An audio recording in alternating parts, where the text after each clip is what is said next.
মানুষ কখনো পাহাড়ে হোঁচট খায় না, হোঁচট খায় ছড়িয়ে ছিটিয়ে থাকা ইট পাথরের টুকরোতে।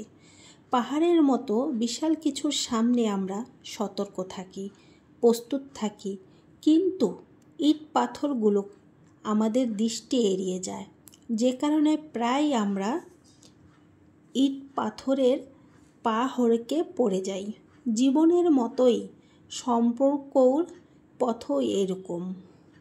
একটি সম্পর্ক, সেটা প্রেম, বন্ধুত্ব, দাম্পত্য কিংবা পারিবারিক, যাই হোক না কেন, কখনোই বড় কোনো ইস্যুতে ভেঙে পড়ে না। সম্পর্ক ভাঙে ছোট ছোট ভুল বোঝাবুঝি, অবহেলা, না বলা কথার ভেতরে জমে থাকা কষ্ট কিংবা সময় মতো একটুখানি মনোযোগ না দেওয়ার কারণে। এই ছোট ছোট অপ্রাপ্তিগুলো প্রথমে হয়তো তেমন একটা গুরুত্ব পায় না, কিন্তু দিনে দিনে সেগুলো জমতে জমতে পাহাড়ের চেয়েও বড় হয়ে ওঠে। একটা সময়ে গিয়ে যখন আর বোঝাপড়ার কোনো রাস্তা খোলা থাকে না, বিচ্ছেদ হয়ে ওঠে একমাত্র সমাধান।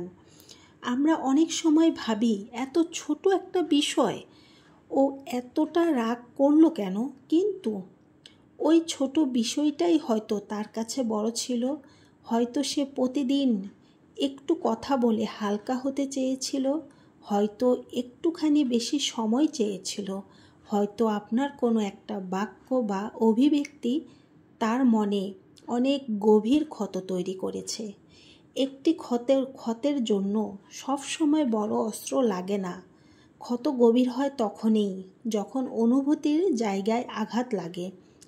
তাই একটি সম্পর্ক টিকিয়ে রাখতে হলে বড় কিছু করার প্রয়োজন পড়ে না, প্রয়োজন পড়ে ছোট ছোট যত্নের, সামান্য খেয়ালের, একটুখানি বোঝাপড়ার। সময় মতো একটি মেসেজ, ক্লান্ত দিনে এক কাপ চা, কষ্টে থাকা মানুষটার পাশে নীরব উপস্থিতি, কিংবা কেবল মন দিয়ে তার মনের কথাগুলো শোনা। এই ছোট ছোট কাজগুলোই আজীবনের বন্ধন গড়ে তোলে। সম্পর্ক মানে একে অপরের জায়গা নিজেকে কল্পনা করতে পারা, তার অনুভূতি, তার দৃষ্টিভঙ্গি থেকে উপলব্ধি করার চেষ্টা করা। একটুখানি কেয়ার, একটুখানি সম্মান, একটুখানি গুরুত্ব দেওয়া, একটুখানি সহানুভূতি, এগুলো একটি সম্পর্কের মেরুদণ্ড।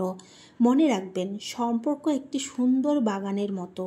প্রতিদিন সেখানে একটু করে পানি দিতে হয়, আগাছা পরিষ্কার করতে হয়, খেয়াল রাখতে হয় সূর্যের আলোর পড়ছে কিনা। অবহেলা করলে তা শুকিয়ে যায়।